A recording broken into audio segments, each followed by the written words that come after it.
So I was kind of two minds about sharing this info because it can be really tempting to do ritual work and energetic work in place of our work in objective reality. And I decided that I was going to share it anyway because I know that there are women out there who are really ready to do that deeper work and aren't just looking for a quick fix and are ready to do the healing that's going to bring lasting changes into their love lives. So, as you do this, keep in mind that these things are all being done in service of your healing and that your healing is the priority rather than trying to manifest something. And the reason it's important to understand that is because manifesting happens naturally once your healing is taken care of. So, if you keep attracting commitment phobes, cheaters, guys who ghost, if you keep attracting heartache, if you keep attracting sex buddies with no future, if you keep attracting disappointment in love, then it's not because there's anything wrong with you. I want you to understand that. It's really not because there's anything wrong with you. It's because there are old programs that are left over in your energy from your exes, and they need to be cleared out and released so that you can finally attract the love that you really deserve and that you really want to have. So, I'm Carissa, and I help high vibe women attract new love by healing their hearts. So, today we're going to talk about releasing your ex with a full moon ritual. So let's answer some questions about that first that are commonly asked. So one is, why do we do this healing work in connection with the moon? And the reason for that is that the moon represents very powerful divine feminine energy in just the same way that the sun represents masculine energy. And so for us as women, it's a very potent, very powerful connection to our own feminine power and energy. Other questions sometimes people ask, why do we do this during a full moon? The full moon is a really good time for us to do releasing work in energy because as the full moon begins to wane and decrease, that symbolizes the decreasing of whatever it is that we're releasing and its hold over us. The best time to do this really in connection with the full moon is that time period 3 days before the full moon to 3 days after the full moon. Anytime during that is fine. And it's very easy to find out when the next full moon is. You really just go to Google and type in full moon, the year, and the month, and it'll tell you, you'll find plenty of sites that track when the moon is full, when the moon is new, and all of those different phases in between. Sometimes people ask, am I authorized to do this kind of thing for myself? Because ritual feels like they're going into territory that they might not be allowed to go into. They want to know, am I authorized to kind of do this for myself, or do I need to have like a more spiritual person do this for me or something like that? And what I really want for you to understand is that you don't need permission or authority from someone else in order to heal your own life. Your wisdom is sovereign, and you are the healer in your life. You are qualified to do this. I'm a 6th generation healer, but you don't have to be a 6th generation healer to do this work for yourself. Okay? Another question I get asked sometimes is, well, I've heard of something like this, but it's different than how you do it, so which one is right? Okay. So that's sort of like asking if which recipe for chicken soup is right. So I understand kind of like the impulse behind it. It's like, I want to do this right. I want to respect that this is a sacred thing. But what you want to understand is that each of these items that I'm going to share with you and that I'm going to talk with you about how to use, they're aligned with release and cleansing and protection. And if you want to combine them in a different way, you absolutely can. If you want to introduce other items that you have researched or that are personally significant for you, I invite you to do that as well. Take this as a base recipe and add your own flavor and add your own style. It's absolutely okay for you to do that. But I really just want to help. I need to make the point that if you want to see big changes in your life, do your work in energy and in objective reality. That's very, very important. So burn your candle, do your ritual, but also block that dude on your phone. Stop stalking him on Instagram and Facebook, and give some time and attention to the other areas of your life, to building up your wealth, to taking care of your health, to understanding how to share your gifts in the world in a way that brings you deep fulfillment and satisfaction, because then you have all four sides of the perfect square of life, what Florence Scovel Shinn calls the perfect square of life, which is health, wealth, love, and success. And success can also just mean the deep satisfaction you get from sharing your gifts in the world. All right, so disclaimer time, right? You are taking full responsibility for your well-being and for results that you receive. Sometimes when you start clearing things out, it can bring up tears as things are being released. It's an energetic shift that is happening. And I've had clients sometimes as they do things to create that shift, they can feel a change happen in their body. So they might feel a little bit tired the next day. They might feel really super thirsty. Those things are really common. So just know that you are taking full responsibility for your well-being and results with any type of energetic work or cleansing or anything like that you do. All right, so let's get started. So I'm going to share with you the items that you'll need. And I have links in the description for you so that you can make sure that you have what you need. You can get the right things, and I can make it really, really easy for you to do that. And also, once I share these things with you, I'm going to show you how to use each one, like what each thing is for. So the first thing that you're going to need is going to be sage. Oh my gosh, sage. Either you love sage or you're just like sick to death of hearing about sage, so I'm going to talk to you about a couple of alternatives. But traditionally, a lot of times, we use sage. And using sage to cleanse or to bless is burning sage and then using the smoke in an area to cleanse or to bless an area or to cleanse or to bless an object is called smudging.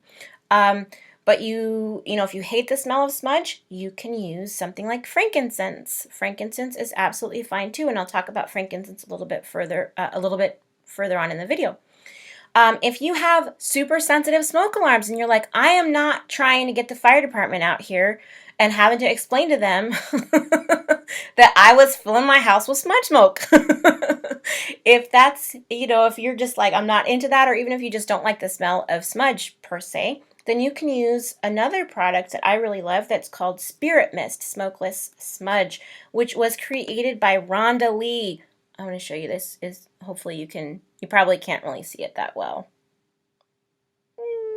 Anyway, it's called Spirit Mist Smokeless Smudge, and there's going to be a link in the description so that you can get to that one as well. It's lovely. It has tiger stone in it. It has clear quartz in it. It's got sage oil in it. It's got all kinds of great stuff in there. Rosemary, cedarwood. It's so powerful. It's such a great cleansing agent, energetic cleansing agent, and you can really feel a difference when you use it. So another thing you are going to need to use for your cleansing ritual to release your ex here, or any of the negative stuff in your life. You can use this for your ex. You can use this for negative stuff in your life that you want to let go of. You can use it for friendships that have gotten stale and old and painful, and you're trying to release it. You can use it for anything that you're trying to let go of in your life. If you're having problems with a coworker or an old boss or any of those kinds of things, neighbors, whatever. So you can use, the next thing is a white candle. You can see I've been using my white candle for my meditation already. So it's a big white candle. That's why it's shaped all weird. It's really just a normal white candle. But I like a pillar candle, a big, thick pillar candle. I like that. But you can use a little taper. You can use tea lights. That's fine too. Black tourmaline crystals. So black tourmaline crystals look like this.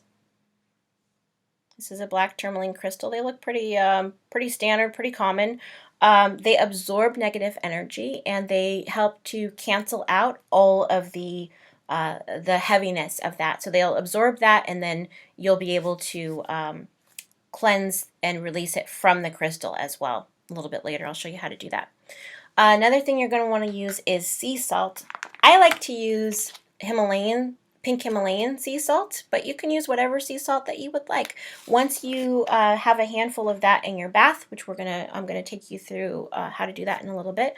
It helps in a couple of ways. You can use sea salt, you can use Epsom salts. You fill up your bath, and we're going to talk about that.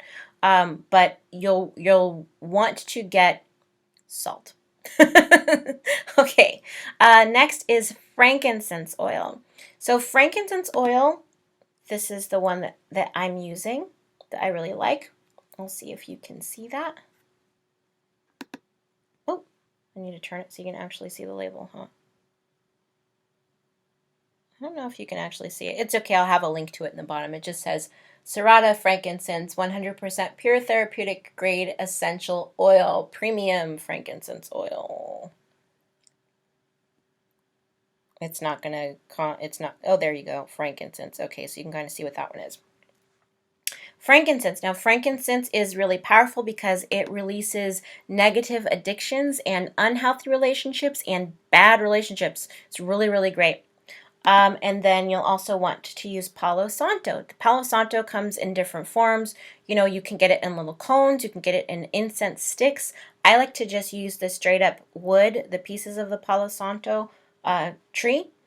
And like I said, there'll be a link for you below that. And you'll also want a paper and pen so that you can clarify your intentions. So now let's talk about what to do.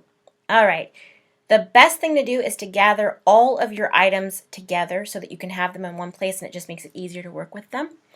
Next, you're going to want to sweep your front porch, clear out your front porch so that you can welcome the blessings in. This is a big symbolic thing that we do to welcome our blessings in. There are a lot of different traditions for that. In some traditions, we sweep the front porch to welcome blessings in, and we also clean the stove. And cleaning the stove, I know it's like, clean the stove. I gotta clean the stove, you know.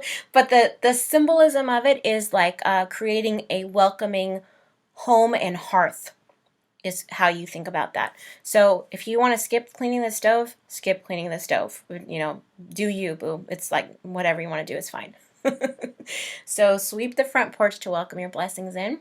Next, you're going to want to open up all of your windows because it does get smoky. So open up all of your windows. You want to turn on fans, that kind of thing.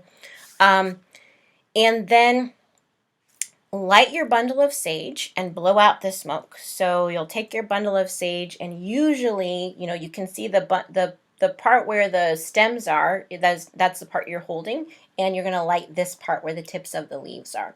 So you'll light your sage, and when you light it, it really will start smoking. You'll get like a nice amount of smoke starting, and what will happen is you light your sage, and then you let the flame burn out. You let the flame burn itself out, and then it will start smoking, and now you're saging, now you're smudging.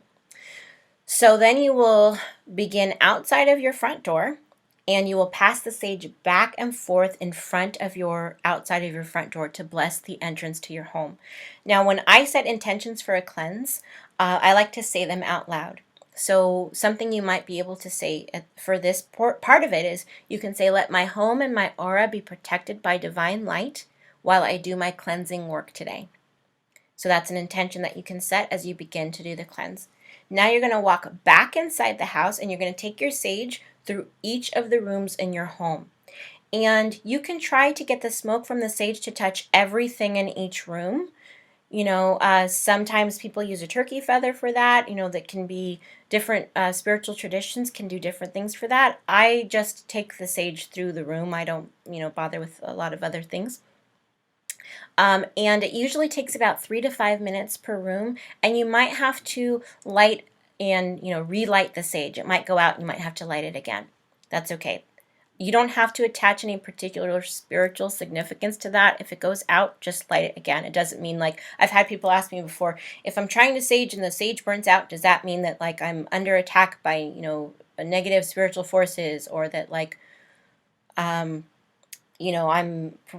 making a prayer or request for something and it's being denied? Sometimes a cigar is just a cigar. Sometimes it just went out, and it's not that you don't have to attach some other kind of spiritual significance to it. Sometimes, some bundles, some kinds of sage burn better than other kinds of sage. So just continue. Go ahead and relight it and keep moving. You'll go over to where you have all of your materials, because now you have moved through your house with the smoke. You have blessed and cleansed your space, and now you're going to bless and cleanse the items that you're going to use for your ritual. So think of it like you are sterilizing an operating room before surgery, and now you're sterilizing your equipment. Okay? The first thing that you're going to want to pick up is going to be your tourmaline crystals. And you can probably have about 3 if they're this size for what you're going to use them for. Or if you can find like a big one, that's great too. So you'll pass the crystals through the smoke. So if this was lit, you're just passing the crystals through the smoke. So the smoke is covering them. And you are clearing out the negative energy. You'll pass the crystals through the smoke. Now, once you've cleared out the negative energy, that's not it. You're clearing out the negative energy and you're putting in a positive intention. You're programming your crystal with a positive intention. A lot of times people do one side, but they don't do the other side. So they will do a cleanse, but they won't bring in an intention for a blessing or for a manifestation for that space. So just like with crystals, you're cleansing a crystal and then you're programming it with a specific intention. So you can hold it in your hand and you can say out loud, I charge these crystals to hold the intention of clearing out all pain, negative, and heavy energy from heartache. Okay? You can even say, I charge these crystals of clearing out all the energy from that so-and-so who broke my heart. Say whatever you like there. But you're giving it an intention. You're giving it a program to run for you. So then you'll set your crystals aside, and now you're going to pick up your candle, and you will run your candle through that smoke as well to bless it and get it ready for what you're about to do. Once you've done that, you're going to take your paper and your pen, and you're going to write down your intention for releasing the energy. So what are you letting go of? What change is it that you're wanting to welcome in? Write that down. And if you need a suggestion, an example you could use would be, I now release the pain, anger, shame, confusion, fear, and any other negative, dark, or heavy energies from my relationship with your ex's name, and I make room in my energy, home, and heart to welcome in new love. So that is an example of something that you can use.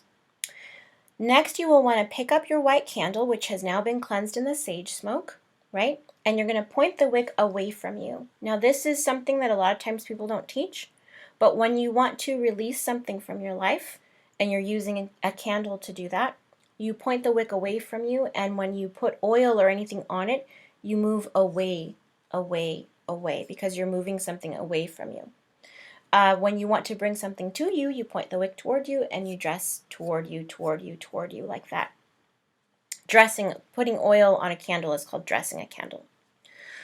Okay, so what you're going to do with your candle pointing away from you, you're going to take your frankincense oil and you'll take a few drops of the frankincense oil and you can rub that on your candle, moving away from you. And people ask, well, what if I do it the other way? Is that going to be okay? Yes, it's absolutely going to be okay. What you're doing with this, you are using the natural inherent properties of these physical objects for healing, but they are working in service of you. You are creating the breakthrough in energy, and these are symbols of that also have their own power and qualities, but you are the most potent part of the healing process. So it's okay. All right? So now that you've dressed your candle, and you've written out your intention, you're going to light the candle and you'll put the paper under it. Bring it with you into your bathroom. Okay. Bring it with you into your bathroom. Because what you're going to do now is you're going to do a ritual cleansing bath for yourself. And you're going to ask, what if I don't have a bathtub? No problem, love. If you don't have a bathtub, you can mix what I'm going to tell you with the salt. You can mix the salt into the water. You can pour it over your head. You can still hold your crystals and do some of these things. You can adapt it for you. You can still be in the bath and you can do a meditation part. But if you do have a bath and you're doing this next part of it, then what you will want to do is you will run yourself a nice warm bath and you'll put a handful of the sea salt under the running water, and you will also place the tourmaline crystals in the water. You will, if you have any like relaxation music or meditation music that you like to use, this would be the time for you to start that and set it up for yourself, and then you will immerse yourself in the bath for about 10 minutes. So rest for about 10 minutes in the bath and envision that energy, the heavy energy leaving your body, moving out of your body. You can envision it going out into the water and then down the drain. You can envision it coming up out of you the way that steam rises off the surface of the water and leaving. But see it happening in your mind, because a healing or a shift needs to be observed in order to actually be completed. So you want to envision it and have it happen. See it happen in your mind, and then that's how it will happen in your experience. So once your bath is done, you can let out the water, you can rinse out the bathtub, you can rinse your crystals, set them in the sunlight so that they can be cleansed and charged, because sunlight will actually cleanse and charge your crystals at the same time. Get rid of all the water, rinse the tub, let all of that negative energy leave. And now that you've cleansed, which is removing the heavy negative stuff, you want to bring good in intentionally. So to do that, one of the things that you can do is you can light now your palo santo. Now, if you are from a spiritual tradition where your ancestors used palo santo for sacred work, then it might have a special spiritual significance for you. Your ancestors may have used frankincense. My ancestors used frankincense and sage, much more, I would think, than palo santo. So for me, I might use frankincense for this. You might use palo santo. It's easy. Sometimes I use palo santo, sometimes I use frankincense, sometimes I get excited and use both. It just kind of depends. And if you don't like smoky stuff and you just don't want to use it at all, then don't use it at all and just still continue with the intention setting steps so that you can be deliberate about what blessing you're asking to have come in. So you want to light your palo santo, your frankincense, or whatever you're using. You're going to bring it into each room of your home, and you're going to stand in each of the rooms and visualize the good things that you want to have happen while you're there in that room. So if you're in the living room, you can envision yourself sitting on the couch with your new partner, watching TV. His arm is around your shoulders, you're eating popcorn, you're laughing, you're having a great time, you're snuggling up together, and it's just really nice. You're in the kitchen together, you're cooking breakfast together, and you're listening to music and you're just having a great time, and it's like a rom-com, So think of it like, what do you want to have happen in this room? What scene do you want to play out with this room as the setting in your beautiful happily ever after that you're creating for yourself by doing your cleansing work? And in each room, you can speak your intention, and here is one that you can use. I speak divine blessings of health, wealth, love, and success into my life and my home. It's really important to do this because whenever you take out bad stuff, you want to bring in good stuff intentionally. There has to be a balance there, and you want to bring it in with intention so that it's not just like random. You're trying to create a specific situation for the life that you have in mind. So you want to speak your good into existence, choose the specific good that you want to create in your life, and bring that in. So the next thing you're going to want to do is send out gratitude from your heart to the divine. You've got a lot of things to be grateful for. You can be grateful for your own resilience. You can be grateful for the lessons that you've learned. Not the pain that prompted the lessons, but the lessons themselves. You can be grateful for your huge, caring heart. You can be grateful that you can be in charge of your healing.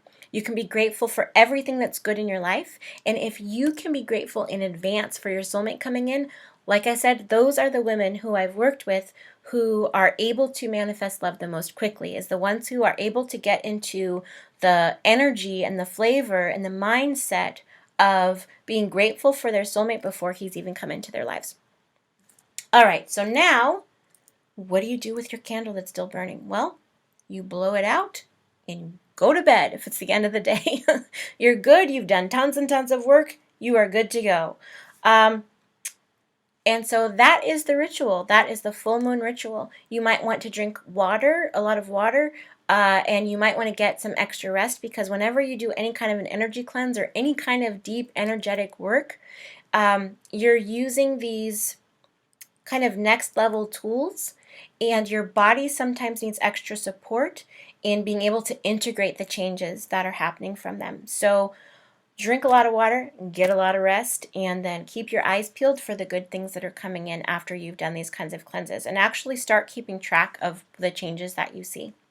So, for more tips on how to heal your heart and attract that deep, soulful, stand the test of time love that your heart craves and desires and deserves, subscribe. And remember that self-love is the best love. So put your healing first, love yourself best, and all other kinds of love will flow to you. Take care.